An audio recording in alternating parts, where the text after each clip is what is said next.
For thousands of years, the true story of humanity's origins has been hidden, rewritten, and silenced. Ancient beings from the stars, known as the Anunnaki, once walked among us, shaping life, sharing knowledge, and building the foundations of civilization long before history was recorded. Temples, tablets, and sacred symbols hold whispers of these forgotten truths, buried beneath the weight of empires and religion. From the rise of forbidden knowledge to the erasure of the divine feminine, every secret points to a past far more extraordinary than we have been told.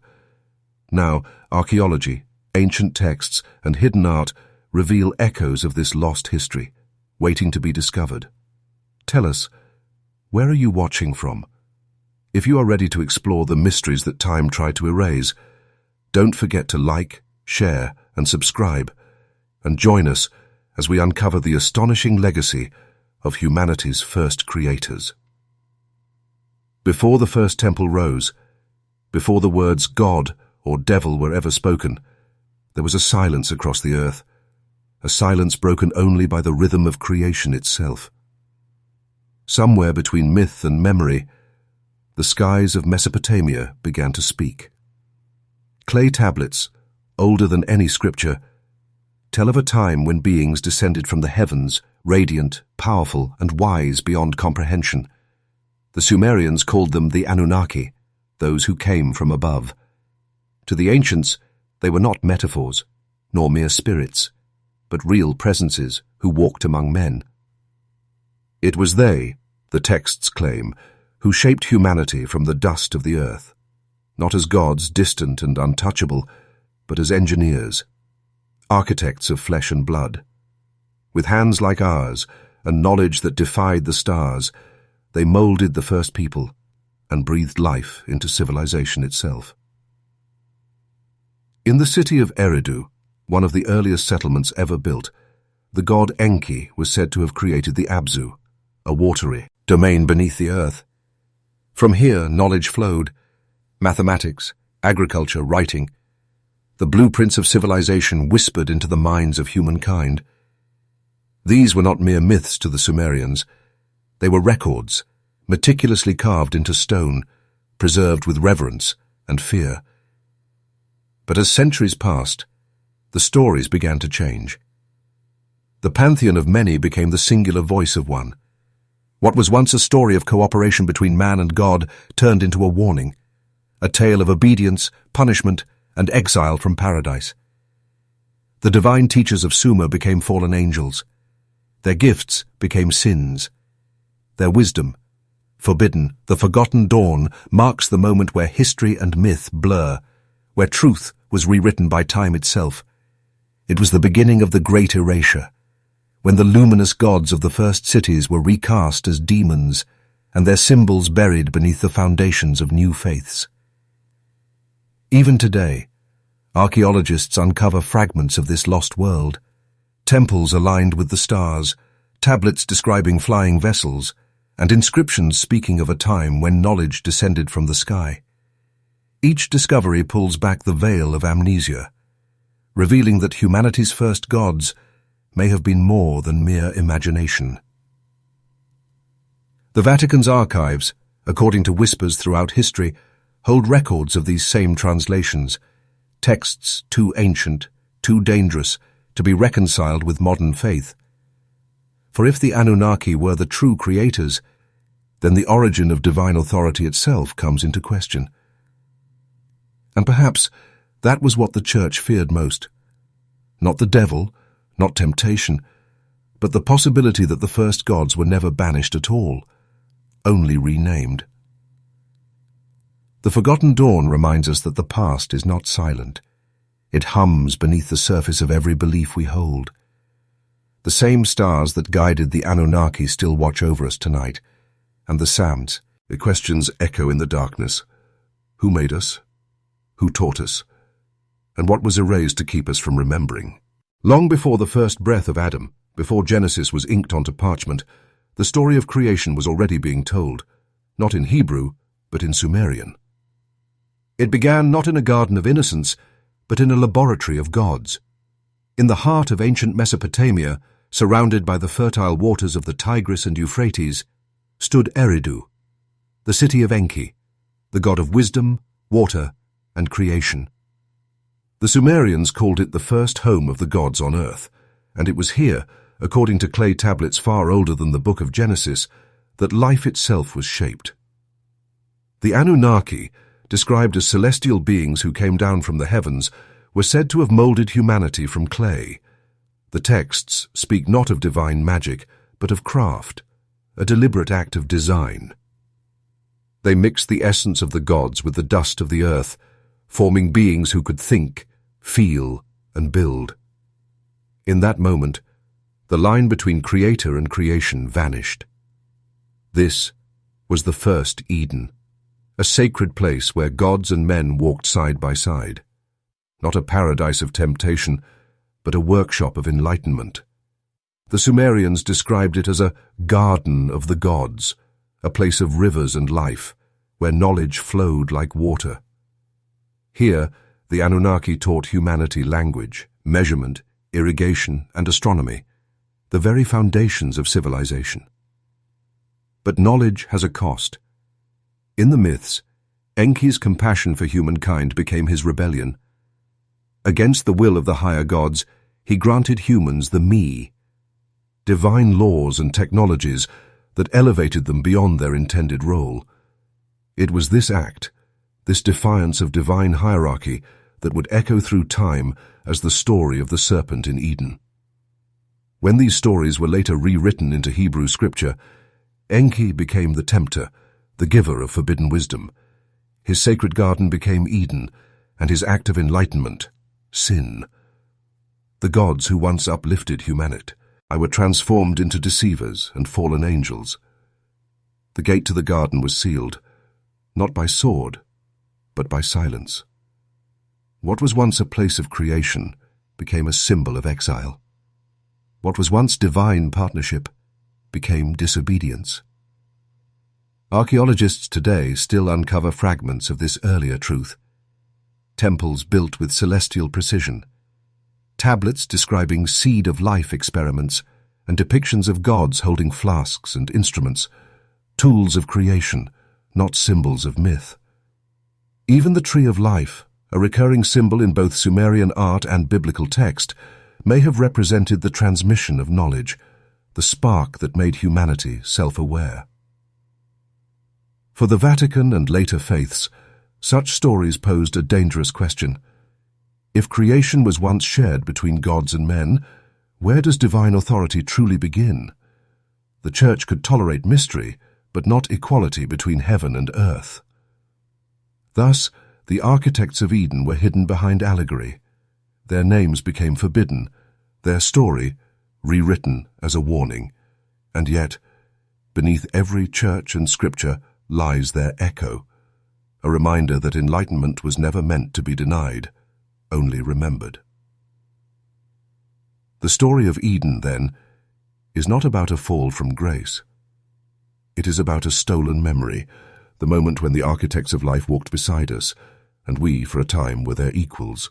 In the cradle of ancient Sumer, where rivers carved the first stories of civilization into the land, one god dared to break the silence of the heavens. His name was Enki, lord of water, wisdom, and creation. Among the Anunnaki, he was the thinker, the engineer, the one who shaped not only the world but the minds within it. And yet, it was not his genius that made him eternal. It was his rebellion. The tablets tell us that the Anunnaki, after fashioning humanity from clay, intended them to serve, to tend the gardens, build the temples, and labor beneath the sky in gratitude. Humanity was never meant to know the secrets of the gods, only to worship them. But Enki saw something more. He looked upon these fragile beings and saw potential, a reflection of himself hidden within mortal dust. Against the decree of the heavens, Enki opened the gates of divine knowledge. He whispered to humankind the secrets of language, numbers, and medicine. He showed them how to irrigate the land, to measure the stars, to build cities that would outlast empires. It was the beginning of consciousness, a light that could never again be extinguished. But the gift came at a price. The higher gods, led by Enlil, the stern lord of air and order, condemned Enki's compassion as blasphemy. In their eyes, he had broken the sacred boundary between the divine and the mortal. Humanity, they warned, would grow arrogant, would question, would rise. And so the seeds of rebellion were sown not in heaven, but in the human heart. In later ages, when these ancient stories were rewritten, Enki's defiance became the serpent's temptation. His act of enlightenment was transformed into sin. The fruit of knowledge, once a symbol of divine connection, became a forbidden curse, and the God who gave mankind wisdom was replaced by a devil who deceived them. But the serpent's whisper and Enki's voice carry the same rhythm, the same rebellion against ignorance. Both ask the same forbidden question: what happens when humanity learns the truth of its own creation? Archaeological fragments from the ancient city of Eridu depict Enki holding a vessel, a jar pouring water that divides into two streams. One represents physical life, the other, spiritual awakening. It was the symbol of dual creation, the body and the mind, the servant and the seeker. To the Sumerians, this was not evil, it was evolution. But to later faiths, it was heresy. The Vatican's scholars, centuries later, would interpret Genesis through the lens of obedience, a story of punishment for knowledge. Yet buried within that same story lies the shadow of Enki's truth. That wisdom was not mankind's fall, but its first ascent. Perhaps that is why the myth endures, because it is more than a tale of gods and punishment. It is the memory of a spark passed from creator to creation, of a rebellion not born of pride, but of love. Enki's secret gift was never a curse. It was a promise that knowledge once given could not be unlearned, that the divine and the human were never meant to be separate. And maybe that is what heaven feared most, that one day humanity would remember who lit the fire within them and realize they were never truly in the dark. Long before the concept of heaven and hell took form, before angels bore wings and demons carried horns, the skies themselves were said to burn with war. To the ancients of Mesopotamia, thunder was not weather, it was conflict. Lightning was not mere fire, it was the weapon of gods. Carved into Sumerian and Akkadian tablets are stories of a celestial struggle, the war of the heavens, an age when divine beings clashed over the fate of earth itself. It was not a war of good and evil, but of order and freedom, of creation and control. At the heart of it stood two brothers, Enlil, the ruler of the skies, and Enki, the guardian of life below. One sought dominion, the other sought understanding. Their quarrel was not just divine, it was ideological. Enlil, in many accounts, believed humanity should remain obedient, bound to service. Enki, the giver of knowledge, defied that command, uplifting humankind with the secrets of the gods. This defiance split the heavens. The Anunnaki divided. Some stood with Enki's vision of enlightenment, others with Enlil's order of control. What followed was not merely mythic poetry, but what the ancients called the clash of the gods. The Sumerians described the sky trembling, the earth shaking, the waters rising. Celestial chariots, weapons of fire, and divine storms, terms that later generations would struggle to explain, filled their records. To the eyes of early humanity, this was apocalypse, the heavens themselves at war. Millennia later, fragments of these same battles reappeared, rewritten, translated, and sanctified. The gods became angels. The rebels became fallen. The war among the Anunnaki became the war in heaven. Enlil's celestial armies transformed into the hosts of the Almighty, while Enki's defiant followers were recast as Lucifer and his fallen angels. The duality of divine conflict, once about philosophy and creates, Onbu was reimagined as morality and sin. The victors became holy, the questioners became damned. And thus the oldest story of cosmic division was reborn through the Church's lens, a struggle now between light and darkness rather than truth and control. Ancient tablets describe how, after the war, the victors sought to erase the names of their rivals.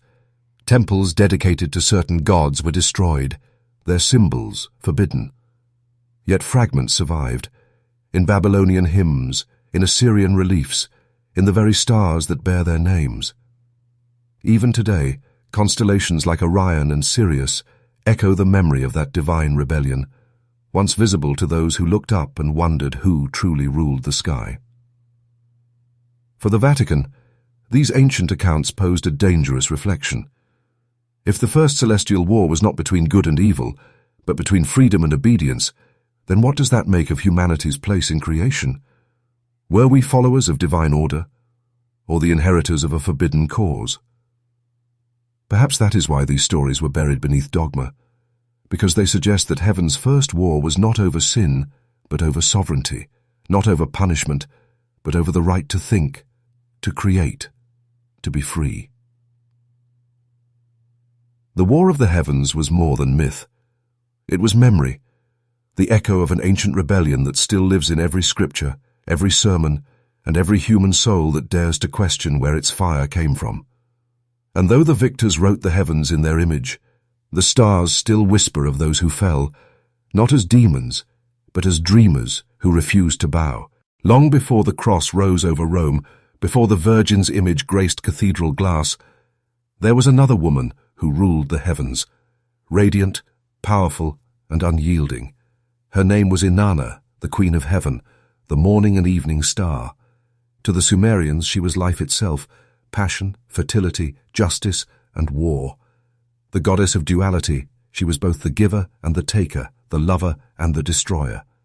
But her story, once carved in gold and sung in temples, would one day vanish, buried beneath the rise of patriarchal faith. Inanna's worship stretched across thousands of years. From Sumer to Akkad, from Babylon to Canaan, she was known by many names: Ishtar, Astarte, Asherah, Aphrodite, Venus. Her temples towered above ancient cities, crowned with symbols of the star and the crescent, emblems that still mark sacredness today. Her rites celebrated life and love as divine acts. Her priests and priestesses believed to channel her essence in ecstatic communion with the cosmos. But power such as hers could not coexist with the world that followed. When the old gods began to fall and the monotheistic order rose, Inanna became the greatest threat, not for what she was, but for what she represented. She was independence, creation, the feminine face of the divine. To erase her was to erase the idea that the sacred could ever be woman. And so the fall of Inanna began, not with war, but with silence. Her temples were torn down, her songs rewritten, her stories renamed. The goddess who once descended into the underworld to conquer death itself was recast as temptation, sin, and shame. In the Hebrew scriptures, traces of her lingered in warnings against the Queen of Heaven, whose worship the prophets condemned. Yet even in condemnation, her presence could not be erased, only hidden beneath new names. As centuries passed, her image transformed. The compassionate mother, who wept for her lost lover, Dumuzi, became the Virgin Mary mourning her son. The star above her temple became the Star of Bethlehem, the crescent beneath her feet, once a lunar symbol of Inanna's celestial power, became the emblem of purity in Christian art. In erasing her divinity, the Church unknowingly preserved her symbols, embedding her essence into its most sacred figure. To some scholars, this was not coincidence but continuity, the goddess reborn in disguise, softened, sanctified, stripped of her power, yet eternal in memory. The Vatican's archives, it is said, hold fragments of texts linking early Marian devotion to older goddess cults, suggesting that the Queen of Heaven never truly vanished. She simply changed her name. But the erasure came at a cost, for in silencing Inanna, humanity lost more than a goddess. It lost the balance between the divine masculine and feminine. The world that followed praised obedience but feared passion, honored purity but condemned creation, worshipped spirit but denied flesh. And yet, Inanna endures. Her star still shines in the night sky. Venus, the brightest light before dawn, and the first to fade at dusk. Her story survives in every myth of a goddess who falls, dies, and rises again. She lives in Mary's sorrow, in every woman who bears both strength and grace, in every voice that refuses to be forgotten. The fall of Inanna was never her end. It was humanity's amnesia. For even buried under centuries of silence, the Queen of Heaven still whispers, "I was never gone. You simply forgot my name." In the cradle of Sumer, where rivers gave birth to civilization, there once existed a belief that words themselves were divine. To speak was to shape reality. To write was to mirror creation. And in this belief, humanity's first language was born, cuneiform, the script of the gods. Long before alphabets and ink, before paper and parchment, the ancients pressed reeds into soft clay, leaving behind symbols that shimmered with meaning. To the Sumerians, these were not mere marks. They were channels of celestial knowledge. Each line, each wedge, carried the rhythm of divine intention. In the oldest hymns, writing was said to have been gifted to humanity by the god Nisaba, the goddess of wisdom and record-keeping, and by Enki himself, the eternal teacher who gave form to thought. To write was sacred. To read was revelation. These early tablets were not prayers. They were blueprints. They spoke of architecture, astronomy, mathematics, agriculture, and even the cycles of stars. The clay libraries of Uruk and Nippur were not built for worship, but for remembrance, preserving knowledge that, according to legend, was whispered from the heavens. Each tablet was a vessel of memory, a fragment of an unbroken language between gods and men. But as civilizations rose and fell, so too did the purity of that divine speech. The unity that once bound humankind through knowledge began to fracture. The Sumerians called it the confusion of tongues. The Hebrews would later call it Babel. The story of the tower, where humanity sought to reach the heavens and was punished with division, echoes a deeper truth. It was not merely a tale of arrogance. It was a warning about memory. When the languages split, so did understanding. Knowledge once shared between earth and sky was scattered into fragments, pieces of a single language that could no longer be spoken as one. Cuneiform, the oldest. Script became the silent witness of that loss. By the time of Babylon, its symbols had turned from divine geometry into bureaucratic record, sacred words reduced to trade, tribute, and taxation. The sacred had become mundane, the celestial code, forgotten. And yet, within the Vatican's archives and the vaults of museums, thousands of these tablets remain, still whispering across 5,000 years. Some describe the movement of planets with uncanny precision. Others tell of heavenly beings teaching the arts of civilization. A few, written in languages even scholars struggle to decode, speak of a time when speech itself held power, when to name something was to give it life. What if Babel was not the punishment of pride, but the protection of secrets? What if the gods divided the tongue to safeguard what humanity was not yet ready to wield? In every sacred text, the echo of this idea lingers, from the word that begins the Gospel of John, to the Islamic belief that creation was born from divine speech, to the hidden mantras of ancient India that claim sound is the substance of the universe. Across all cultures, the message remains. Creation began with language. The language of the gods was never truly lost. It lingers in symbols, in geometry, in the resonant frequencies that shape matter and thought alike. Perhaps the ancients were right, that words do not merely describe the world, they create it. And so, each time we speak, we echo the first sound that ever was, the voice of creation itself, carried through time, still searching for the unity it once knew before the towers fell, and silence began. In the dust of ancient Mesopotamia, beneath the ruins of temples and forgotten ziggurats, lies the origin of a story we all know, a story that has shaped civilizations, faiths, and destinies. It begins not with a single god, but with many. Not in the Garden of Eden, but in Eridu, the first city of Sumer. Thousands of years before the Book of Genesis was ever written, the Sumerians told tales of how the heavens and the earth were formed.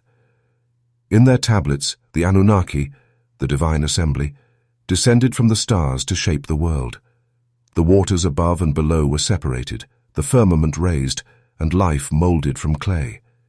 These were the acts of gods, plural, each with their domain, their will, their flaws. Yet somewhere across time, those many divine hands became one. The symphony of gods was reduced to a single voice. The creation of the world was rewritten, edited, condensed, and sanctified into what we now call Genesis. When archaeologists first unearthed the Enuma Elish, the Babylonian creation epic, they were startled by its parallels. The void, the waters of chaos, the division of heaven and earth, all echoed the opening lines of Genesis. In these ancient stories, the god Marduk defeats the primordial sea goddess Tiamat, using her body to form the heavens. The divine act of creation through cosmic battle became, in later scripture, the calm command of a single deity: let there be light. But this was no coincidence. It was transformation, a deliberate reweaving of myth into monotheism. As empires rose and fell, the Hebrews found themselves in Babylonian exile, surrounded by older religions, older gods, and older texts. To preserve their faith, they rewrote the beginning. In this rewriting, the Elohim, once a plural term meaning the gods, was redefined as one almighty. The pantheon of the Anunnaki was absorbed into a single omnipotent being, the Creator. The god Enki, the bringer of wisdom and life, became echoes of the serpent who tempts. The mother goddess Ninhursag, who molded humanity from clay, became Eve, the one who brings life but bears the burden of sin. Even the flood, that cataclysmic cleansing of the earth, was not born from the Hebrew mind, but copied, nearly word for word, from the Epic of Gilgamesh, where Utnapishtim survives the god's wrath long before Noah ever builds his ark. The transformation was both genius and necessity. To unify a scattered people, one god had to replace many. The story had to begin again, simpler, purer, unshakable. The divine council became a single throne. The rebellion of gods became the rebellion of angels. The old myths were not erased, they were reinterpreted. But if we listen closely, to the language, to the symbols, the fingerprints of Sumer remain. The garden, the serpent, the clay-born man, the forbidden knowledge. Each are fragments of a far older memory, repainted by new hands. Genesis, in its beauty and power, is not an invention, but an inheritance. And yet, this rewriting changed everything. For in turning the many into one, humanity altered its relationship with the divine. The gods of Sumer walked among men. The God of Genesis withdrew to the heavens. What was once partnership became worship. What was once dialogue became command. Still, in the silence between verses, the old voices linger, whispering through the cracks of time, through tablets buried in forgotten soil. They remind us that creation has always been more than a story of beginnings. It is the story of remembrance, of how each generation rewrites the divine in its own image. And perhaps, beneath every scripture ever penned, lies the same question the ancients once asked: who truly wrote the beginning? In the quiet layers of ancient earth, beneath the silt of forgotten rivers, there lies evidence of a cataclysm that reshaped the human story. A flood so vast, so consuming, that memory itself seemed to drown beneath its waves. Long before the name Noah was ever spoken, another man received the same warning. His name was Utnapishtim, a figure carved into the tablets of Sumer and Babylon, centuries before the Hebrew scriptures would echo his tale. His story begins not with sin or divine wrath, but with a whisper, a secret carried on the wind by the god Enki, who loved humanity too much to let it perish. The world of Utnapishtim was young, yet already weary. The Anunnaki, the celestial overseers of earth, had grown restless. Humanity, their creation, had multiplied beyond measure, their voices rising like a storm to the heavens. The gods, unable to sleep beneath the weight of human clamor, decided the world must be cleansed. But Enki, the god of wisdom and water, could not bear to see the beings he helped create erased. In the stillness of night, Enki spoke through the walls of Utnapishtim's reed hut. "Tear down your house and build a boat. Abandon your possessions. Save life itself." And so the man obeyed. He built an ark, not for salvation of the righteous, but for preservation of the living. Animals, seeds, craftsmen, and kin entered its hull as the sky darkened. The storm came, not a simple rain, but a collapse of heaven and earth. For 7 days and 7 nights, the waters devoured the world. Mountains sank, cities vanished, and with them the chronicles of an age that had flourished for thousands of years. When Utnapishtim's ark came to rest upon the peaks of Mount Nisir, the sea had swallowed more than just land. It had drowned history itself. The survivors emerged into silence, their gods subdued, their cities reduced to myth. Millennia later, that story would be reborn. In the book of Genesis, the flood returned, but its meaning had changed. The divine act that once spoke of balance and renewal became a judgment of sin and morality. The hero became Noah, chosen for his righteousness rather than for the preservation of memory. Enki became Yahweh, and mercy turned to vengeance. Yet the symbols remain hauntingly alike. The dove released to find land, the ark resting upon the mountain, the sacrifice offered in gratitude. Even the promise, the covenant of peace symbolized by the rainbow, finds its echo in both worlds. 2 stories, separated by time, yet born from the same storm. Archaeologists have long debated whether this flood was myth or memory. Beneath the plains of Mesopotamia, layers of clay and river silt reveal the truth, evidence of a great inundation around 3000 BCE, sweeping through the cradle of civilization. For those who survived, it was the end of time itself, the moment when gods and men were separated forever. But what if the flood was never meant to punish? What if it was designed to reset, to erase what should not be remembered, to bury knowledge that once connected humanity with its makers? For the Vatican and later faiths, the flood became divine justice, a story of cleansing moral corruption. But in the Sumerian memory, it was far more profound. It was the erasure of forbidden history, the severing of the bond between gods and men. As the waters receded, a new age began, one defined by silence, faith, and distance. The gods withdrew, and humanity was left to rebuild, piecing together fragments of what once was. And so, from the mud of that forgotten world, new myths were born, new scriptures, new names, new beginnings. Yet somewhere, buried beneath the deltas of time, the echo of Utnapishtim remains, whispering that every flood, no matter how holy it seems, carries with it the weight of what had was meant to be forgotten. Long before cathedrals rose upon the hills of Rome, before popes and cardinals wore the vestments of divine authority, there were other keepers, silent watchers of a knowledge not meant for the multitude. They were the priests of the ancient world, the intermediaries between gods and men, chosen not by faith, but by initiation. In the cities of Sumer, Egypt, and Babylon, they walked among temples of stone and fire, safeguarding truths that could not be spoken aloud. In the dawn of civilization, knowledge was sacred. To write, to count, to heal. These were not crafts, but privileges granted by the divine. The Ekher, the temple of Enlil at Nippur, was more than a place of worship. It was a living archive. Here, priests transcribed the laws of heaven onto clay, recording the movements of stars and the pulse of the earth. They read the language of the gods, and in doing so, held dominion over kings.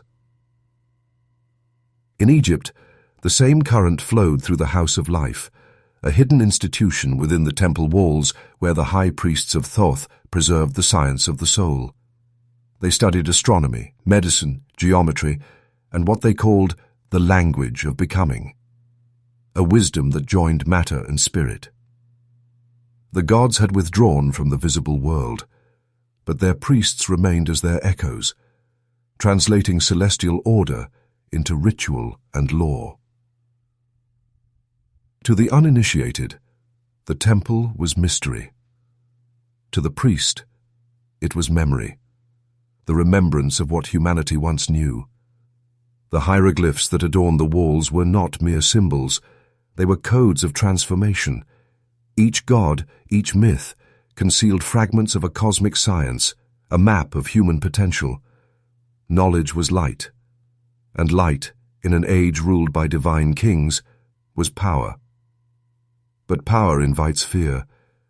As empires shifted and faiths replaced one another, the torch of knowledge passed from hand to hand, from Sumerian priest to Babylonian Argus, from Egyptian high priest to Greek philosopher, and finally into the vaults of Rome. When Christianity rose from the ashes of the Old World, the Vatican inherited not only its faith but its secrets. The early Church Fathers studied the same philosophies they later condemned. Within the Vatican archives, buried beneath marble corridors, survive manuscripts of Hermetic wisdom, star charts from Babylon, and fragments of the Sumerian Enuma Elish. What could not be destroyed was hidden, sealed under the guise of heresy. For to reveal that the divine truths of Christianity had older echoes, that Genesis, resurrection, and divine judgment were not born from revelation but remembrance, would unravel the foundations of its power. Thus, the priesthood transformed. The ancient guardians of divine knowledge became the gatekeepers of revelation. What once was open to those who sought enlightenment became doctrine, protected by fear. The mysteries that had once connected humanity to the stars were rebranded as blasphemy. The serpents of wisdom became symbols of deceit.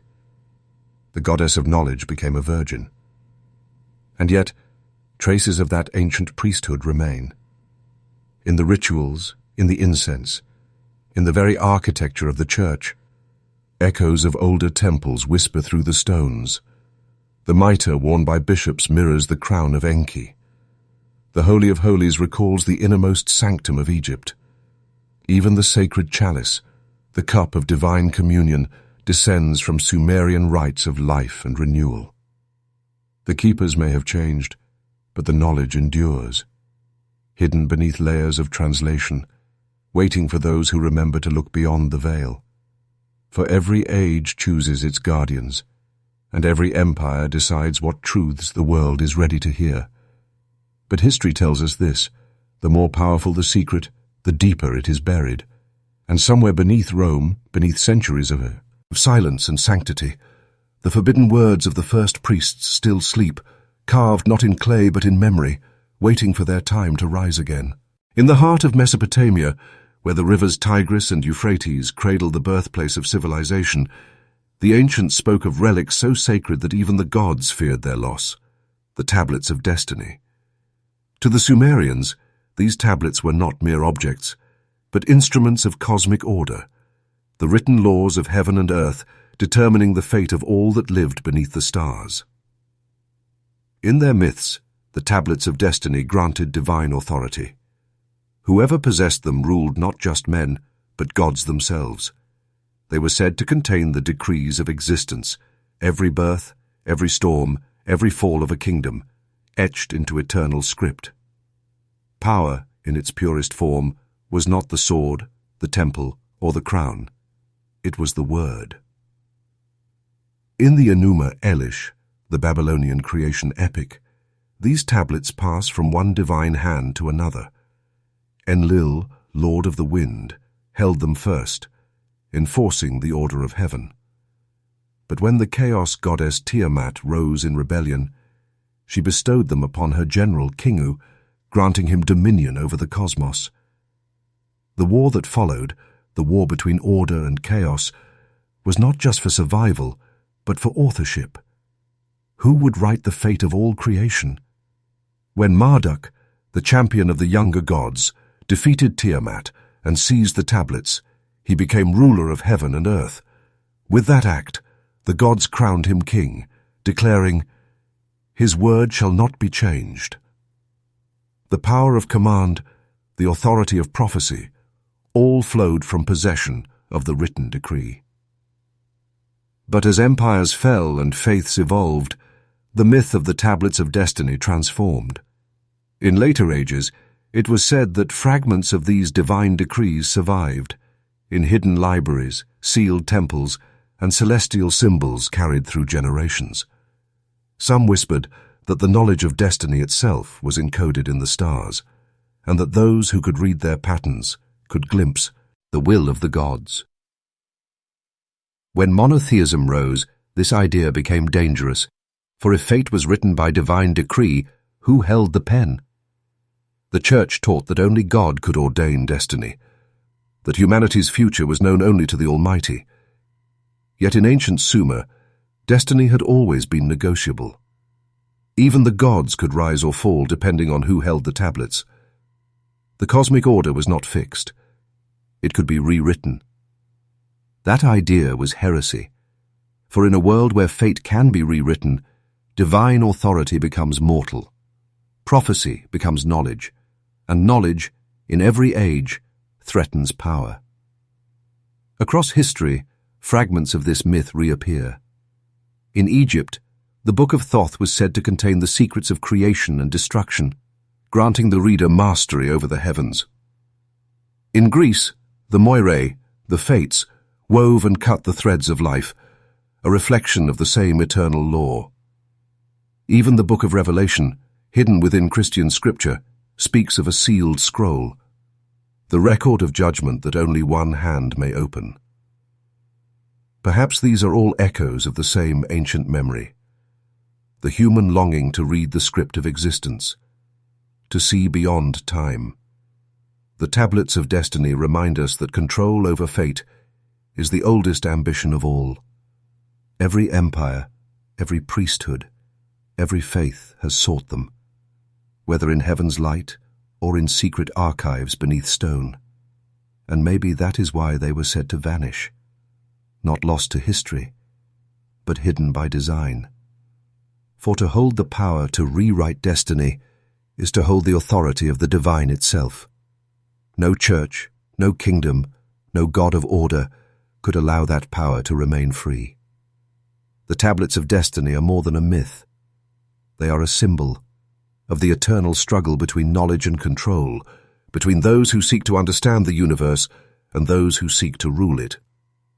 Somewhere, buried beneath layers of time and silence, the words of fate may still exist, waiting for the one who dares to read what was never meant to be read.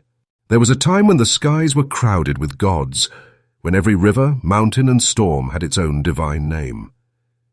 In the clay tablets of Sumer, they were called the Anunnaki, those who from heaven came to earth. They were not distant or abstract, but living presences among humanity, creators, rulers, and teachers. Yet as empires rose and faiths evolved, the heavens grew quieter. The multitude of gods faded, replaced by a single, omnipotent voice. But the divine did not vanish. It changed its face. When polytheism became heresy, the old gods were reborn under new names. The Anunnaki became angels, their rebels became demons, their queens became saints, and what once was mythology became theology. In the earliest texts, the Anunnaki were many: Enlil, the Lord of Command; Enki, the Keeper of Wisdom; Inanna, the Queen of Heaven; Utu, the Judge of Light. Each held a domain, a purpose, and a story. Humanity lived beneath their watch, guided by rituals that reflected the cosmic order. But as monotheism emerged, this intricate pantheon could not survive intact. The new faiths needed unity, a single will above all others. The celestial council of gods was reimagined as the heavenly host, servants and messengers of the One. The transformation was gradual, hidden in language and symbol. Enlil, the stern overseer of storms, became the image of the archangel Michael, commander of heaven's armies, wielder of divine authority. Enki, the god who gave knowledge to humanity, became the prototype of Lucifer, the light-bringer cast down for his defiance. Inanna, goddess of love and war, found herself divided, her compassion reborn in Mary, her sensual power condemned in Lilith. What had been divine diversity became moral duality, good and evil, obedience and rebellion. Yet beneath the surface of these opposites, the same archetypes endure. The angel with the flaming swabulus, or Dishuld, the serpent who offers wisdom, the virgin who bears light. Each carries the shadow of a forgotten god. In the Book of Enoch, a text once revered but later banned from the Christian canon, we find the most haunting echo of Sumer's legacy. It speaks of the Watchers, angels who descended from heaven to teach humanity the arts of civilization, metallurgy, astronomy, medicine. But their teachings became forbidden. Their descent, a sin. The Watchers were cast out, their names erased, their wisdom condemned. Yet in Sumerian myth, these same acts defined the gods' purpose: to share knowledge, to shape life, to bridge heaven and earth. The fall of angels was, in truth, the fall of memory. When the church rose to power, the ancient gods had to be forgotten, but they could not be destroyed. Their temples were repurposed into cathedrals. Their festivals became Christian holy days. Their symbols, the winged disc, the radiant crown, the serpent coiled around a staff, found new meanings, sanctified beneath new doctrine. The continuity was hidden in plain sight. Even the hierarchy of heaven reflects this lineage. Archangels mirror the ranks of the Anunnaki Council. Saints embody the virtues of older deities, healers, protectors, bringers of light. The very structure of divine order we inherit today is built upon a Sumerian blueprint. But perhaps the most striking truth is this: the transformation of gods into angels was not simply the victory of one faith over another. It was an act of preservation. The Church, in reshaping heaven, unknowingly carried forward the memory of its predecessors. The old gods were buried not to be erased, but to survive, hidden beneath the names we still invoke. And so, when we speak of angels descending from the sky, of battles waged in heaven, of messengers guiding humankind, we are speaking the same ancient language, only rewritten through centuries of belief. The Anunnaki became angels, their rebellion became sin, their wisdom became revelation. And though the world forgot their names, their presence endures. In every story of light against darkness, every prayer to the sky, every hope that heaven still watches over earth. Because in truth, heaven never changed, only our understanding of who lived there. In the beginning, there was no single voice in the heavens, only a council of divine powers, each with its own domain, will, and temper. The gods of Sumer spoke through wind, storm, and fire. They governed cities and judged kings. Anu, lord of the heavens, ruled from above, while Enlil, his heir, commanded the earth below. Around them gathered the Anunnaki, the assembly of gods whose debates shaped the fates of men.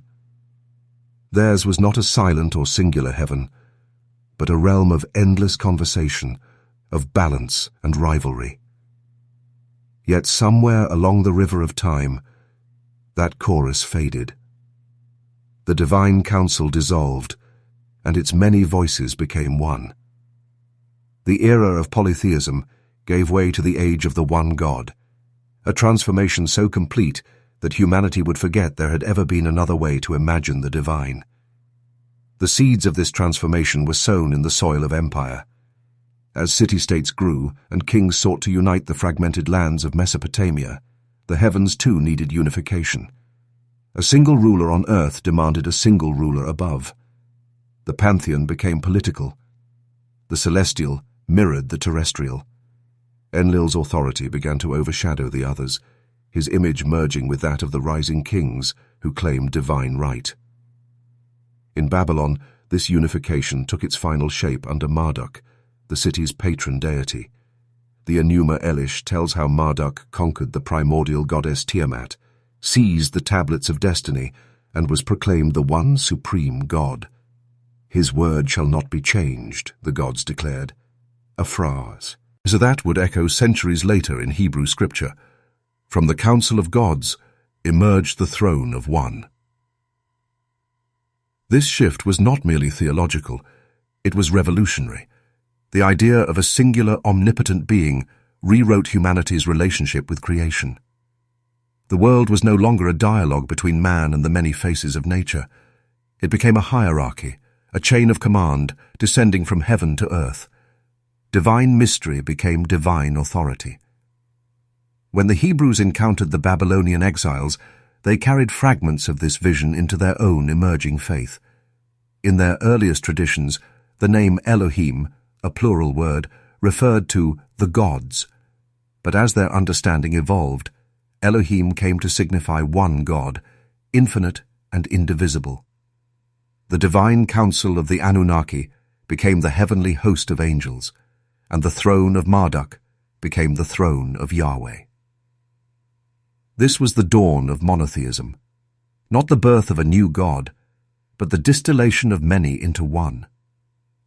The transformation was both spiritual and strategic. A single deity offered unity in chaos, stability in conquest. Kings and prophets could speak with divine authority, no longer as interpreters among gods, but as the chosen of the one. But with unity came control. The old gods were declared false, their temples desecrated, their symbols recast as idols.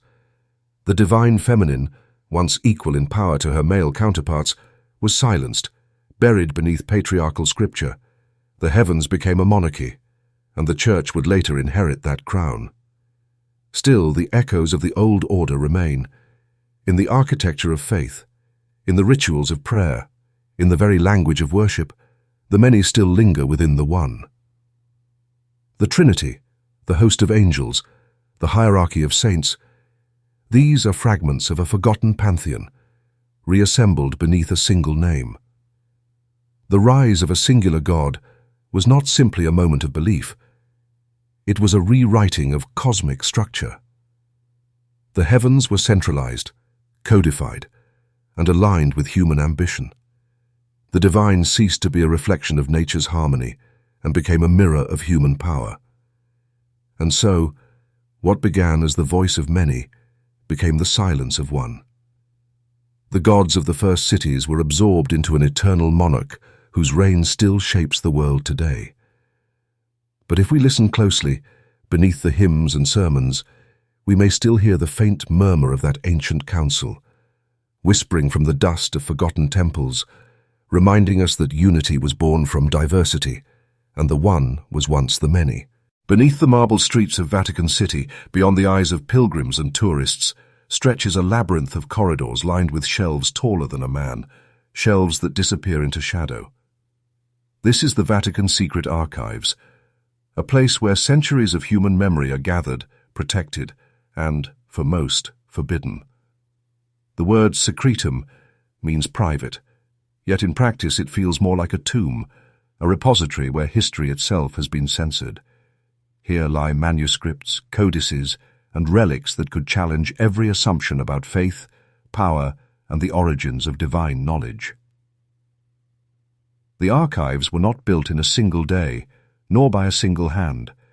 They are the product of centuries, beginning when the Church became the custodian of Europe's collapsing libraries. As kingdoms fell and monasteries were sacked, texts were collected, catalogued, and sealed behind iron doors. Some were gifts, some were confiscations, and some were rescued from destruction. In these actions, the Vatican became not only a guardian of souls, but a gatekeeper of memory itself. Within these vaults, scholars whisper, are texts that do not align with the neat narratives taught in churches. Lost Gospels, apocryphal works, and fragments of ancient Near Eastern myths lie in careful darkness. Some manuscripts hint at knowledge of gods and practices that predate the Hebrew Bible. Others contain cosmologies that resemble Mesopotamian councils of deities, divine gardens older than Eden, and floods that echo Atrahasis rather than Noah. To read them is to glimpse a world in which divine history was not linear, but contested, layered, and alive. The Church insists that access is limited to preserve fragile materials and protect their sanctity. But the effect is unmistakable. Secrecy breeds suspicion. How much of the divine story has been lost to time by choice rather than accident? What voices were deemed too dangerous, too heretical, or too revelatory to survive in the public light? These questions linger like incense in the corridors of power, invisible yet pungent. It is said that some of the oldest tablets of Sumer and Akkad, or copies of Babylonian myths, were absorbed into the archives during the medieval period, hidden beneath layers of Latin commentary. Their survival is a testament to human curiosity, yet their concealment reflects control. If the past could contradict the carefully curated narrative of monotheism, the Church chose preservation through silence. The stories of many gods, the rituals of the old priesthoods, the wisdom of civilizations predating Abraham, all placed behind walls of stone and authority. Even now, glimpses emerge. Scholars occasionally gain permission to examine texts under strict supervision. Works that recount angels as intermediaries, humans taught forbidden knowledge, or divine beings who walk among men. Some hint at the feminine divine, erased from scripture, but preserved in cryptic allegories. Others echo the flood, creation, and sacred gardens found in Sumerian clay, bridging civilizations that the official canon would never acknowledge as related. The silence of the Vatican archives is not merely about withholding information. It is a form of historical shaping. What is shown, what is hidden, and what is left to fade into shadow, all influence the memory of humanity. The Church did not burn these texts outright. It contained them, placing them out of reach, letting their echoes survive only in whispers. And yet, the very act of hiding reveals its own truth. It tells us that history is not fixed. It is curated, edited, and sometimes rewritten. Beneath the grandeur of St. Peter's, amid frescoes and gold, lies a different story. One of gods who were forgotten, of creation myths older than Scripture, and of knowledge too potent to be left unguarded. The Vatican's archives are a fortress of memory, and within them, the silence speaks louder than any proclamation. To enter these halls is to confront the fragility of human understanding. Each locked door, each catalogued scroll, each forbidden manuscript is a reminder. The story of our past is not only what has been written, but also what has been hidden. And in the dark quiet of the archives, one can almost hear the whispers of gods long erased, waiting to be read again, daring us to remember. In the caves of Qumran, hidden along the cliffs overlooking the Dead Sea, the wind has long whispered across stone and sand, carrying secrets that had survived empires, exiles, and millennia of silence. Among these caves, fragments of scrolls were discovered that would shake the very foundations of how history, religion, and myth intertwine. The Dead Sea Scrolls revealed texts that did not belong to the canonical Bible, writings that preserved voices too old, too daring, too complicated to survive in mainstream scripture. These were the lost gospels of creation, echoes of a world before revelation had been carefully edited. Scholars who first examined the fragments noticed something extraordinary. These scrolls spoke not only of one God, but of many, of divine councils where gods met, deliberated, and shaped the destiny of humanity. The language, while Hebrew in appearance, carried motifs that mirrored Sumerian myths. Gods walking among humans, sacred gardens watered by 4 rivers, and floods that seemed at once local and cosmic. The parallels were undeniable. Atrahasis and Utnapishtim whispered through the pages, hidden beneath the flowing script of angels and divine messengers. In these texts, creation was not a single streamlined event. It was an orchestration, a symphony of divine hands, each playing a distinct role.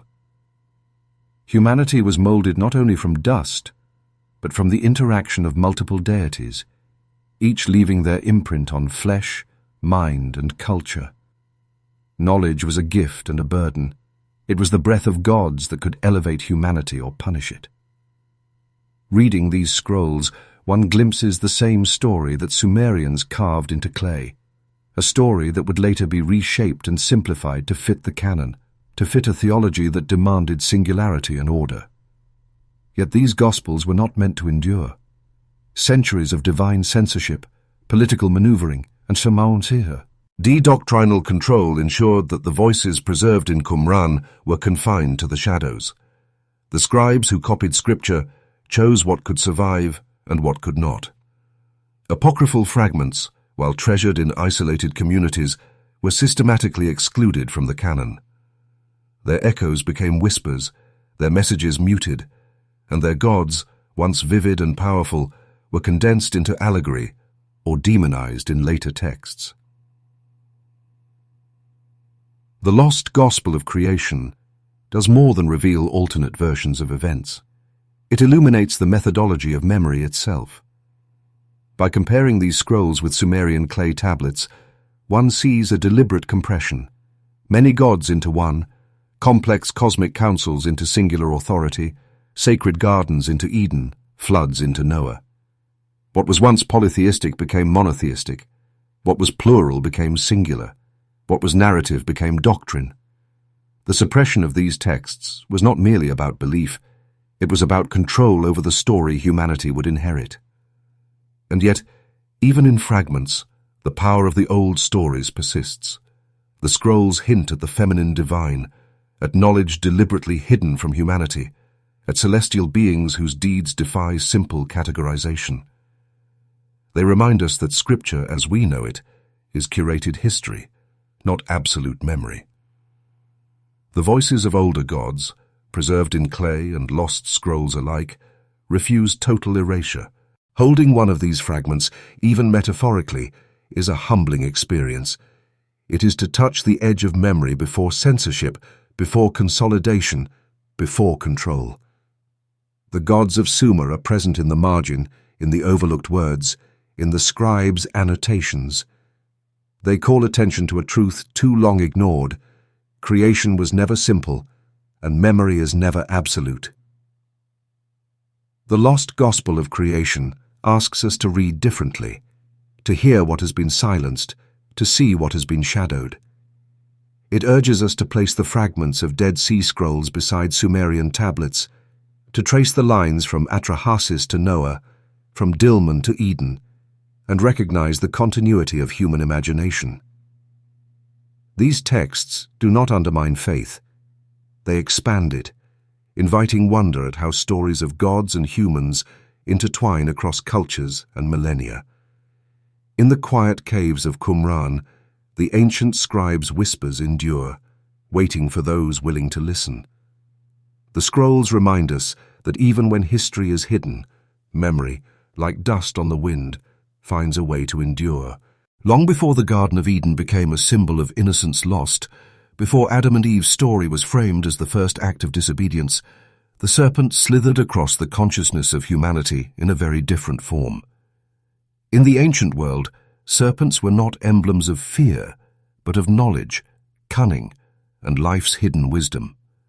Across Mesopotamia, they adorned temples, circled sacred trees, and served as intermediaries between the human and the divine.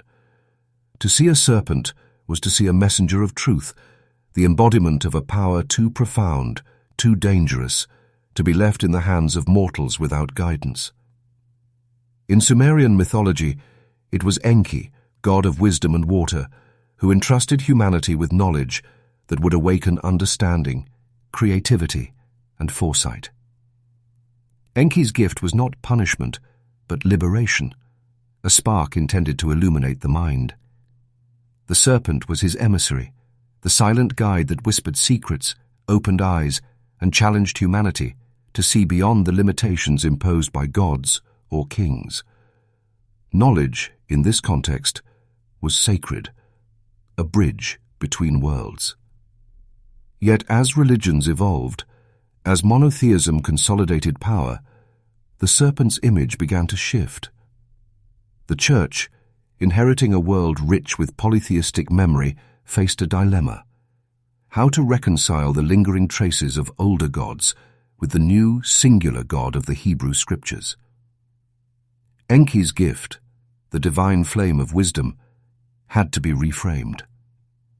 The serpent, once a teacher and protector, became a symbol of temptation, deceit, and the origin of sin. The narrative inverted. Where humans had sought knowledge, they were now cast as disobedient. Where the serpent had offered enlightenment, it now delivered ruin. This transformation was not accidental. It was deliberate, a tool of cultural control. By recasting the serpent as evil, the Church could suppress the memory of pre-monotheistic wisdom, ensuring that the names and deeds of gods like Enki, Inanna, and the broader pantheon were relegated to myth, their power neutralized. The flame of forbidden knowledge became a warning, not an invitation.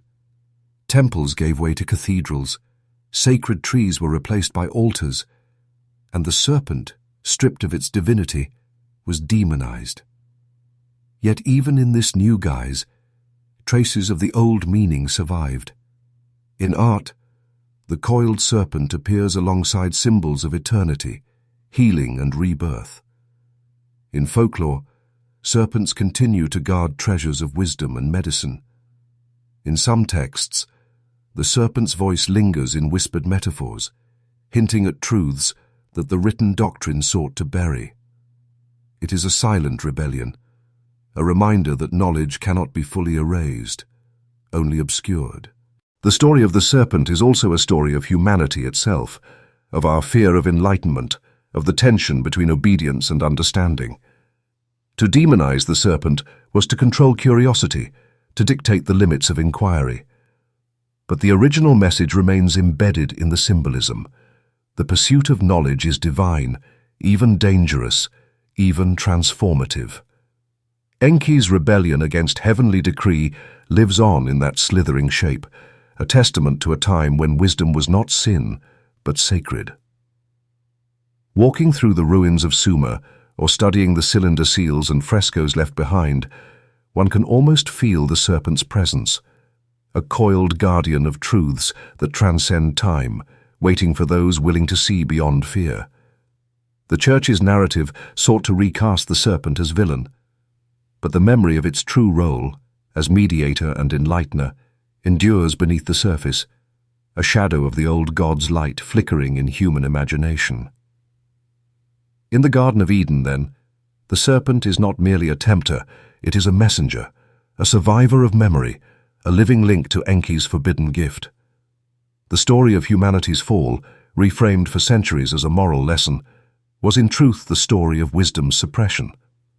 And in the quiet corners of history, the serpent still whispers, urging those who listen to reclaim what was never truly lost, the sacred flame of understanding, the gift of knowledge, and the courage to seek it despite the warnings of fear. Long before the word angel was spoken, the skies above Mesopotamia were alive with watchers, celestial beings who descended from the heavens to walk among mortals. In the earliest Sumerian texts, these were not harbingers of doom, but stewards of knowledge, architects of civilization, and mediators between the divine and the human. They brought with them gifts of metallurgy, agriculture, and writing, tools that would transform scattered tribes into flourishing societies. The term Anunnaki appears repeatedly in the myths of Sumer, Akkad, and Babylon. They were gods of authority and wisdom, yet they often mingled with humans, teaching, guiding, and sometimes testing them. Their arrival was not subtle. It reshaped the very fabric of early cities. Temples were built in their honor, ziggurats reaching toward the sky as both observatories and symbolic stairways to the divine. These watchers were revered, their movements and decrees recorded in cuneiform on clay tablets, inscriptions hardened to endure millennia. Yet with reverence came fear. The Anunnaki were beings of immense power, capable of enforcing the will of the heavens with consequences humans could scarcely comprehend. It was this combination of awe and dread that centuries later recast them in Hebrew scripture as the Watchers, beings condemned for descending beyond their rightful domain. The Book of Enoch expands on a brief passage in Genesis, describing angels who saw the daughters of men and took them as wives, teaching forbidden knowledge and ultimately bringing judgment upon themselves. This narrative shift was subtle, yet profound. The same figures once celebrated as benefactors and guides became symbols of transgression. Their gifts, mathematics, astronomy, metalwork, and medicine, were reframed as temptations, as tools that seduced humanity away from divine obedience. The descent that had once signaled enlightenment was now branded as rebellion. Yet when one studies the clay tablets and cylinder seals of Mesopotamia, a different image emerges. There the watchers are not punished. They are revered. They are the architects, the guardians, the intermediaries whose interventions sparked the rise of civilization. The dichotomy between reverence and condemnation speaks volumes about the shifting priorities of human memory and institutional control. As monotheism took hold, the gods of many faces had to be recast to fit a single narrative. What was once a network of divine advisors became a cautionary tale of hubris. The celestial visitors who taught humanity to write, to farm, to navigate the stars, the very foundations of culture, were now the fallen, their memory cloaked in fear and warning. Archaeology, however, refuses to let their story vanish. Tablets from Uruk and Nippur detail decrees of the Anunnaki, their names inscribed in repetition, their deeds celebrated. Every record, every mythic hymn preserves a glimpse of a time when the heavens and the earth were closer, when knowledge descended as a gift rather than a temptation. Through these fragments, we glimpse a world-view in which the divine and mortal realms were intertwined, and human progress was inseparable from celestial intervention. The story of the Watchers also forces us to confront how history itself can be reshaped. What survives in Scripture is not always what transpired. It is what successive generations were permitted to remember. By branding the Watchers as fallen, the narrative enforces obedience and suppresses the memory of their true purpose. Yet the echoes remain, whispered through texts, seals, and artifacts, daring the inquisitive to see beyond centuries of editorial control.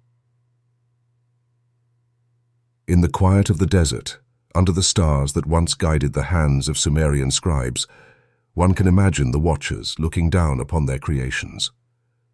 Their legacy is woven into the foundations of human knowledge, encoded in the very tools and arts they bestowed. And though later scribes may have condemned them, the truth of their descent lingers. Beings from the sky once walked among us, shaping humanity's destiny, and their presence can still be traced in the monuments, myths, and memories that endure across millennia. Long before libraries filled with printed books, knowledge was a fragile flame, entrusted only to those deemed worthy. In the cradle of civilization, The scribes of Sumer inscribed their secrets on clay tablets, capturing the laws of gods and men, the patterns of stars, and the mechanisms of the cosmos. But knowledge, especially knowledge that challenged authority or revealed hidden truths, was dangerous, and so it was guarded. These early custodians, the first hidden ones, were more than scribes. They were intermediaries between heaven and earth, entrusted with divine wisdom that could elevate humanity or destroy it if misused. In the dim glow of oil lamps, they copied texts, encoded messages, and passed them on to a select few. Every tablet carried the weight of secrecy, every line of cuneiform a promise that the knowledge of the gods would not vanish, even as empires rose and fell. As Babylon fell and conquerors swept across Mesopotamia, much of this wisdom seemed destined for oblivion. Temples were toppled, ziggurats razed, and divine statues carted off as trophies. Yet the hidden ones adapted. They became travelers, moving between cities and courts, safeguarding scrolls and tablets. Inscriptions show their names, temple scribes, acolytes, even merchants who concealed texts among cargo. Knowledge survived in shadow, carried in memory as much as in ink or clay. Centuries later, their legacy re-emerged in medieval Europe. Monks in monasteries copied texts by candlelight, preserving fragments of classical and pagan wisdom alongside scripture. Orders such as the Knights Templar, often accused of heresy, were rumored to protect manuscripts that contained truths too dangerous for the common eye. Alchemists, astrologers, and mystics, the heirs of Babylonian scribes, guarded symbols of divine knowledge, encrypted within their practices, rituals, and art. Each generation of the hidden ones bore the same burden, to keep forbidden wisdom alive while evading persecution. The Vatican too became an inadvertent custodian. Manuscripts, scrolls, and codices arrived from across Europe and the Near East, collected under the guise of preservation. Some were catalogued, others were buried in secret archives. What was dangerous or disruptive was locked behind iron doors, its contents restricted, its power neutralized. Yet even here, fragments of ancient truth survived. The hidden ones, now monks and scholars, continued the ancient mission, safeguarding the knowledge that might challenge authority, illuminate the divine, or reveal the forgotten gods of Sumer. The knowledge they carried was subtle, woven into allegory, myth, and art. A symbol carved into a cathedral pillar, a line of a hymn, a coded diagram in a marginal note, all could conceal the legacy of the Anunnaki, of sacred gardens, of divine councils. Their work was invisible to most, but it ensured that fragments of the ancient world remained alive, echoing across centuries. By understanding the reign of the hidden ones, we see a chain that links Mesopotamian temples to medieval cloisters, and even to modern scholars who study cuneiform and apocryphal texts. Each link represents a conscious effort to preserve memory, to honor what official histories sought to erase. These custodians were neither heroes nor villains. They were witnesses, guardians of truths too powerful to be widely known. Today, the clay tablets of Ur and Babylon rest in museums, the apocryphal scrolls in hidden archives, and yet their stories still speak. The hidden ones ensured that the flame of knowledge survived the collapse of empires, the rise of dogma, and the passage of millennia. Their reign was quiet, invisible, and relentless, a testament to the enduring human desire to preserve truth, even when the world demands silence. In every symbol, every preserved text, every coded allegory, the watchers of history left a message. Knowledge cannot be fully extinguished. It can only wait, hidden, for those who are willing to seek it, to read between the lines, and to uncover the secrets that time itself tried to bury. In the quiet corridors of history, where stone walls echo only faintly of human footsteps, a war has been waged for centuries. A war not fought with swords or shields, but with ink, fire, and silence. The Vatican, the heart of Christendom, became the guardian of a selective memory, a curator of truths and omissions, where the past was carefully edited to preserve authority and maintain the perception of divine order. Long before modern libraries catalogued human thought, monasteries served as the repositories of knowledge.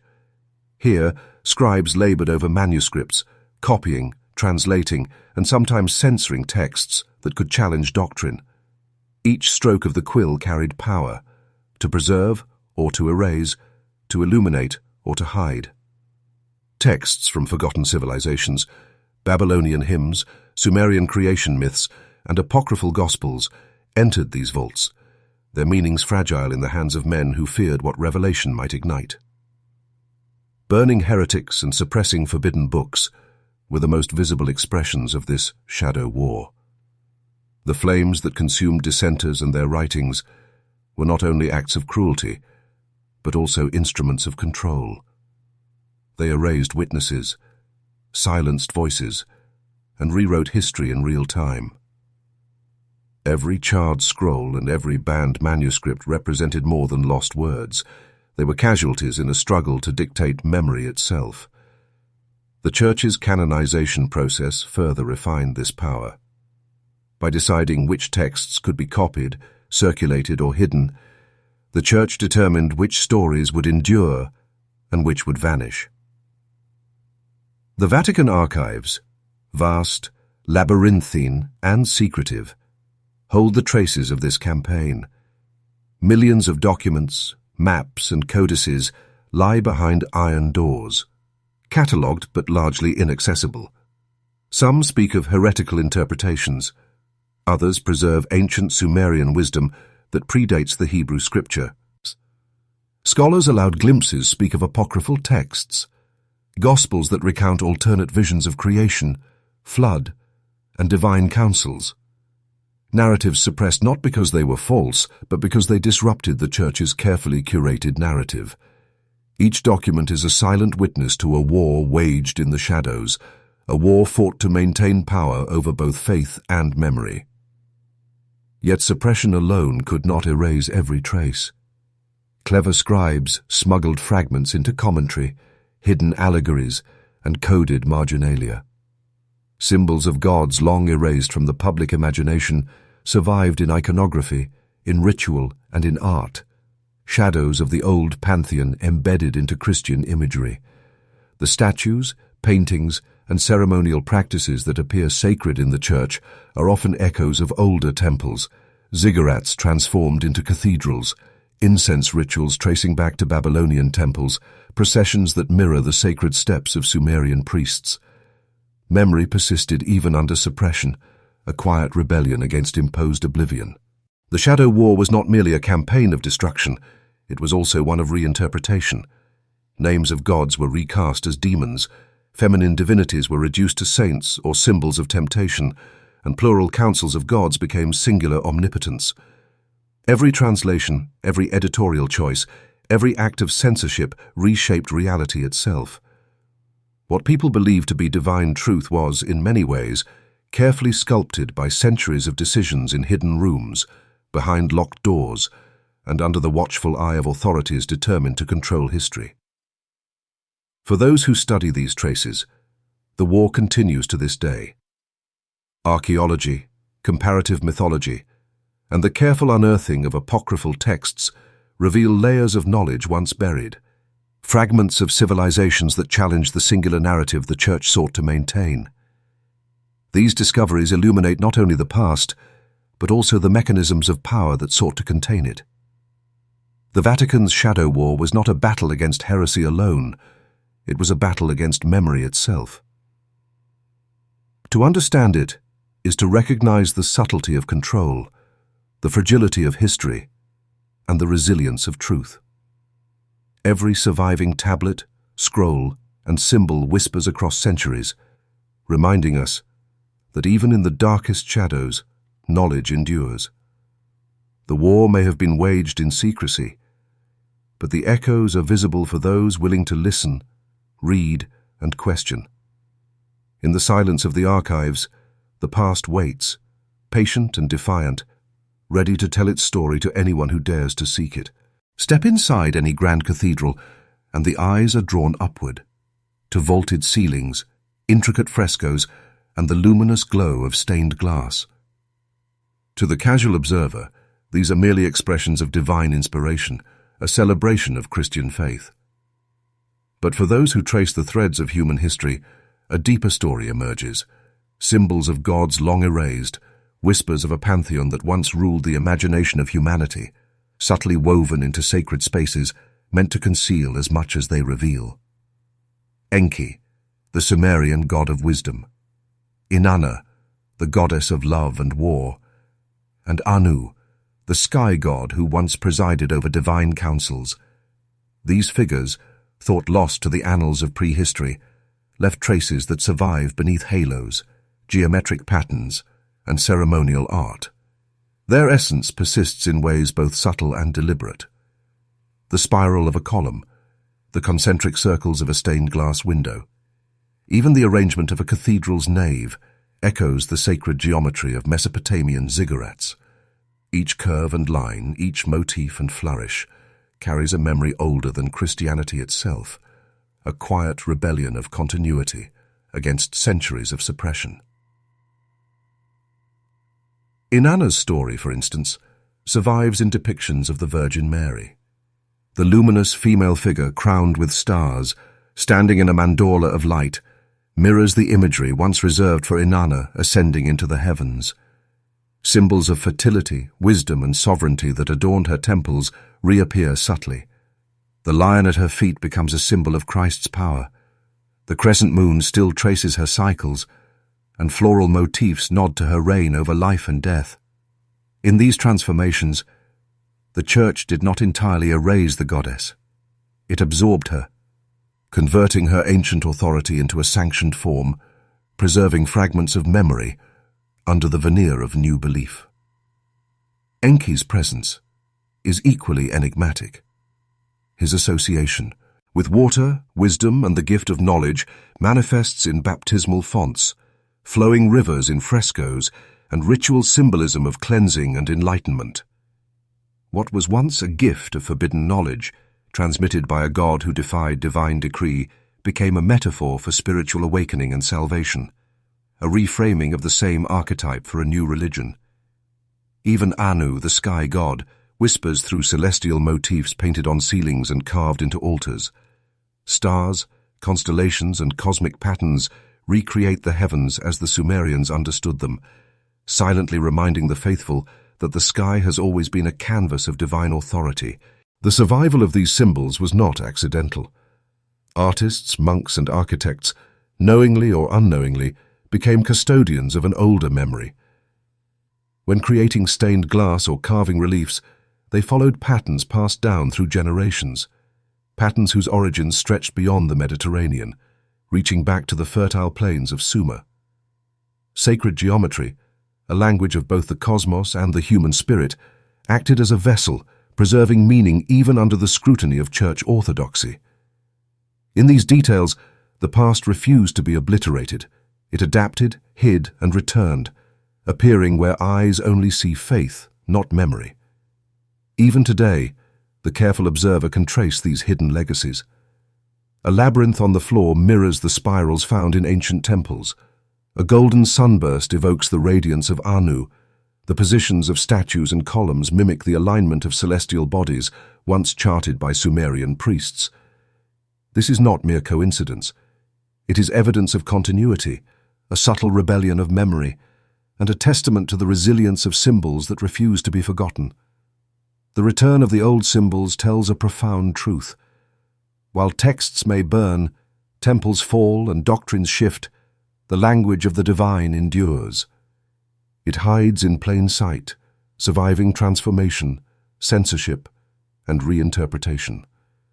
Through art, architecture, and ritual, the ancient gods whisper still, their presence veiled but undeniable.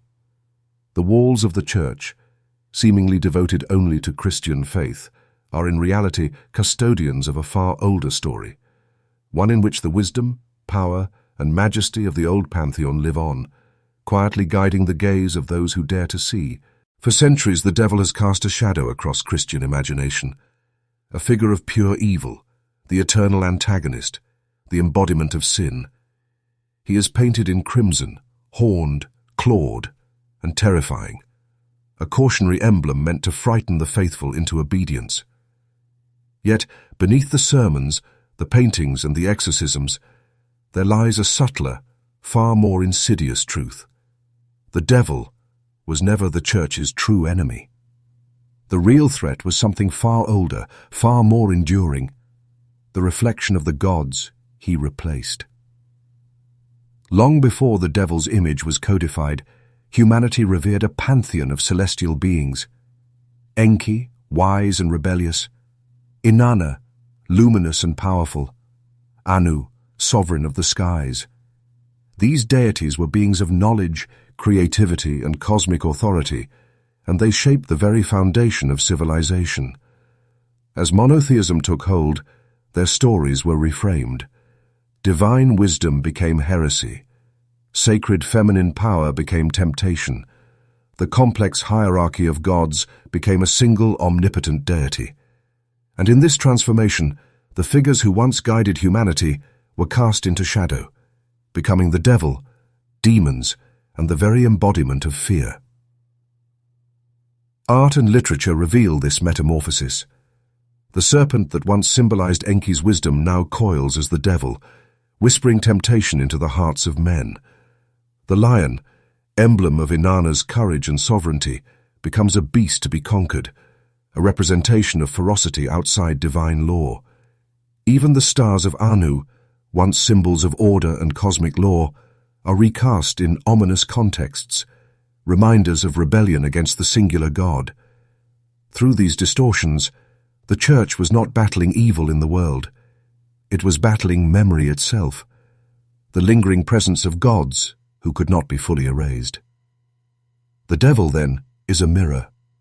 Look closely, and one sees the outline of what once existed, the brilliance of the old pantheon, refracted through centuries of fear, censorship, and reinterpretation. The Church, by defining evil, was also defining what it sought to replace. Every depiction of Satan's defiance echoes Enki's rebellion. Every story of temptation recalls Inanna's assertive autonomy. Every celestial torment reminds us of Anu's distant, yet undeniable authority. In a subtle, almost paradoxical way, the devil preserves the memory of the gods, even as he stands condemned. Priests and scholars understood this tension.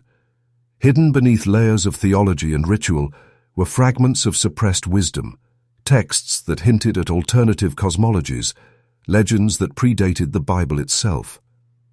To confront the old gods was to confront knowledge, power, and freedom that could rival the Church's narrative. And so the mirror was cast in shadow. By making the gods evil, their influence could be contained, their memory suppressed, and their stories hidden behind a veil of morality. Yet memory has a persistence that fear cannot erase. In folklore, in whispered legends, in the symbols scattered through cathedrals and illuminated manuscripts, the presence of the old pantheon remains. Even as they were demonized, the gods could not be fully destroyed. The devil, paradoxically, becomes a guardian of ancient truth, a reflection that survives centuries of repression.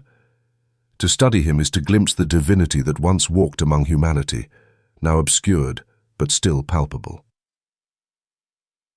The mirror of the devil reminds us that history is rarely as simple as good versus evil. Often, it is a story of replacement, suppression, and transformation. The devil is not merely a figure of terror. He is the echo of gods, the shadow of divinity that was feared, recast, and concealed. In that mirror, the faithful of the past saw not only sin, but also a memory too potent to ignore, the brilliance of the old gods, whose light could not be fully extinguished, only refracted through fear and allegory. In the end, the devil is less an enemy and more a reflection, a reminder that power, knowledge, and divinity once lost leave traces that endure far longer than dogma or decree. In the earliest days of human civilization, knowledge was not a crime but a bridge, a sacred conduit between mortal minds and celestial wisdom. The Sumerians carved cuneiform into clay, recording the movements of stars, the laws of nature, and the teachings of gods who walked among them. Enki, the divine scholar, gifted humanity with tools of understanding, the secrets of agriculture, the principles of mathematics, the keys to civilization itself. This was knowledge as empowerment, as survival, as enlightenment. Yet, over millennia, the same light that lifted humanity was recast as dangerous, forbidden, and sinful. The Church, rising centuries later, inherited a world rich with hidden truths. Ancient texts, once revered as divine instruction, were buried or burned. Priests became guardians not only of doctrine, but also of silence, suppressing wisdom that might challenge the singular authority of God. The pursuit of knowledge, which had once been humanity's path to divinity, was now reframed as transgression. To seek the workings of the heavens was to rebel. To question mortal and divine law was heresy. The very act of remembering the gods became a threat to the order of heaven itself. Consider the story of Prometheus in Greek myth, or Adam and Eve in Genesis, tales echoing a universal fear of enlightenment. In Sumerian texts, humanity was granted understanding by Enki and the Anunnaki, who acted as mentors and protectors. In Christian reinterpretation, that same enlightenment became the forbidden fruit, the original sin. Knowledge itself was demonized. The Church feared that human minds, if permitted to illuminate the shadows, could glimpse the old God's power, question the established hierarchy, and reclaim autonomy once granted by beings who were no longer welcome in divine memory. This fear was systematic and enduring. Libraries were destroyed, scrolls hidden. Heretical thinkers excommunicated or executed. Even art and ritual were carefully curated to erase the echoes of the old pantheon. Wisdom that had once been a gift from the heavens was now confined to secretive monastic orders, whispered legends, and fragments preserved in coded manuscripts. Knowledge had become a weapon, too dangerous for the public, too potent to survive unmediated. To remember the Anunnaki, to study the movements of stars, or to understand the architecture of creation itself, was to walk a path the Church feared humanity might not return from. Yet, as always, truth has a stubborn persistence. Hidden in manuscripts, etched into cathedral geometry, or embedded in folklore, fragments of ancient wisdom endured. Scholars and mystics who dared to explore these remnants became the silent rebels, the inheritors of knowledge that had once sparked civilization. Every rediscovered text, every recovered tablet, became a subtle act of defiance against a heaven that feared its own creations. In these acts, knowledge regained its sacred power, not just as information, but as liberation, as illumination, as the unbroken legacy of gods who once shared their insight freely. The lesson is timeless. Fear does not destroy wisdom, it only hides it. Humanity's pursuit of understanding has always been viewed as both a promise and a threat. When heaven feared knowledge, it was not morality that motivated the suppression. It was power. The Church sought to control the divine narrative, to ensure that wisdom, once a gift, became a tool of obedience. Yet, knowledge endures in the margins, in the shadows, and in the quiet pursuit of those who dare to remember. In the end, the fear of knowledge tells us more about the keepers of authority than it does about the truth itself. The light of the old gods may have been dimmed, but it was never extinguished. And those who dare to see continue the work of Enki, walking the line between enlightenment and transgression, proving that wisdom, once granted, can never truly be forbidden. Long before the temples of Babylon rose, long before priests in ornate robes inscribed sacred decrees, there existed a covenant, a pact not of men, but of gods and humanity. It was an agreement woven into the very fabric of creation, recorded in clay tablets that spoke not only of laws, but of relationships, guidance, protection, and a responsibility shared between mortal and divine. The Anunnaki, Those celestial architects of civilization did not merely watch from the heavens. They engaged, they taught, they bound themselves to the fragile beings who walked the earth beneath their gaze. Yet over the centuries, this covenant became obscured. What was once a practical and sacred bond was rewritten as prophecy, encoded in parables and allegories, reshaped to serve the authority of emerging empires.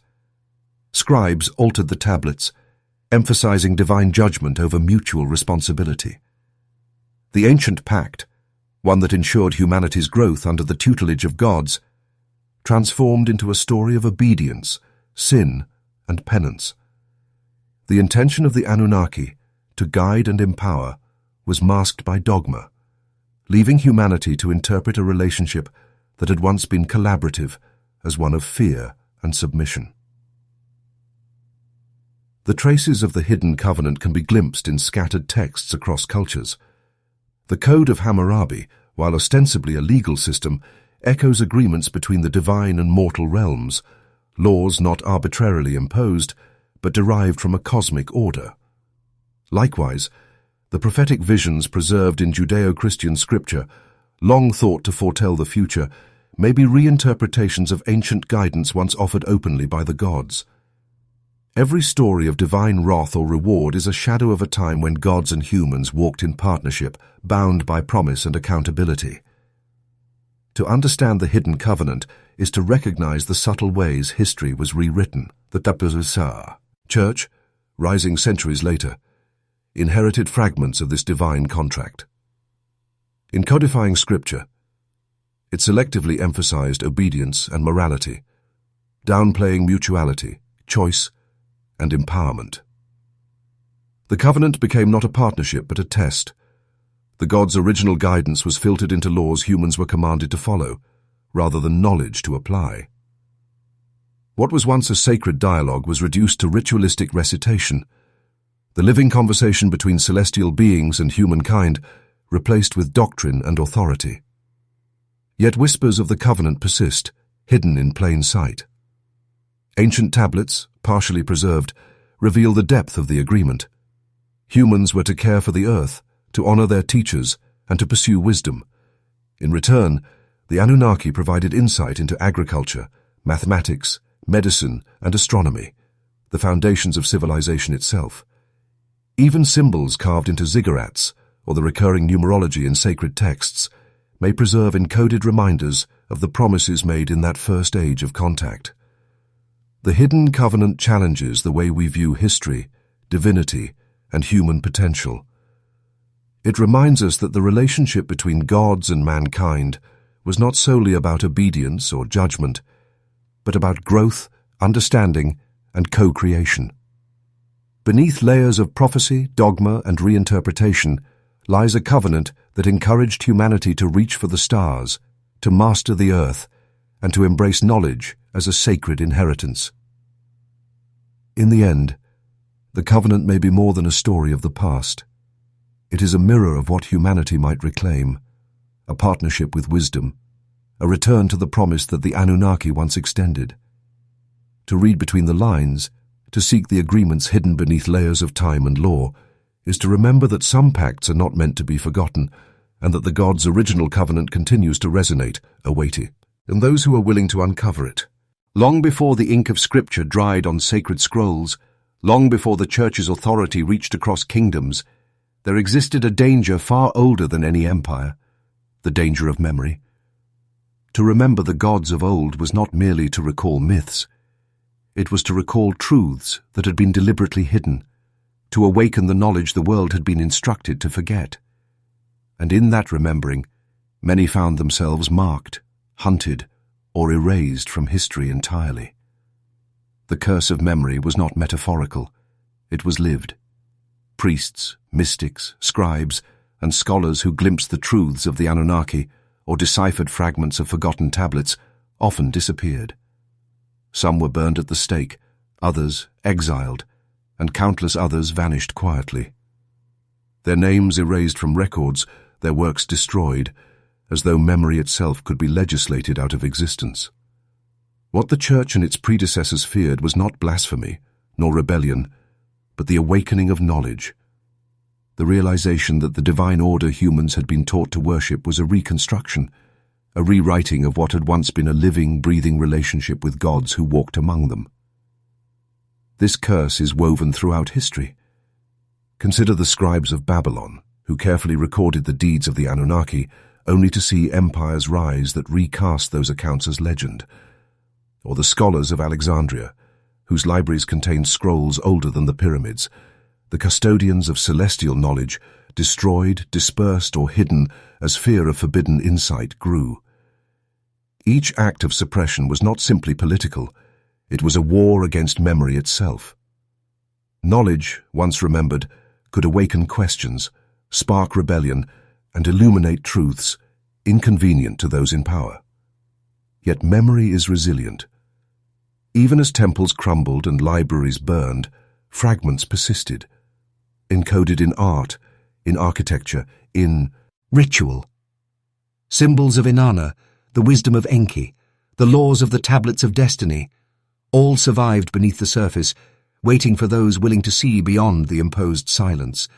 To remember was to risk persecution, yet it was also to reclaim a fragment of humanity's original inheritance, the knowledge that humans were once participants in the cosmos, not mere subjects of divine decree. The curse also carries a paradox. In remembering, one is condemned, but in forgetting, humanity loses its connection to its own potential. History shows a cycle. Those who dared to remember vanished, but each disappearance planted seeds of curiosity that endured. From secret societies to clandestine libraries, guardians of forbidden knowledge continued to pass wisdom in whispers, safeguarding memory against erasure. The curse, in this sense, ensured that the flame of truth was never entirely extinguished, even as it forced humanity to navigate a labyrinth of forgetfulness and control. And so, memory itself became a rebellion. The very act of recalling what had been buried, the stories of gods who shaped civilization, the technologies they shared, the wisdom they entrusted, was an act of defiance. Each remembered symbol, each surviving tablet, each trace of ancient ritual was a testament to what those in power could not fully erase.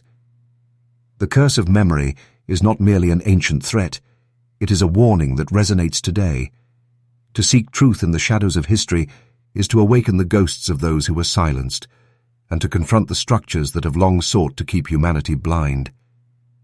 Yet it is also a call that despite the attempts to erase the past, memory survives, waiting to illuminate, to teach, and to remind us that knowledge itself is never truly lost. In remembering, we honor the vanished, reclaim the forbidden, and confront the ancient fear that knowledge is dangerous. A fear that paradoxically confirms its power. The curse endures, but so too does the spark of those who dare to remember. For millennia, the earth has held its secrets with unwavering silence. Beneath layers of soil, sand, and ash, remnants of civilizations that predate scripture and empire have slept, forgotten by faith, ignored by dogma, and dismissed by the official histories of humankind.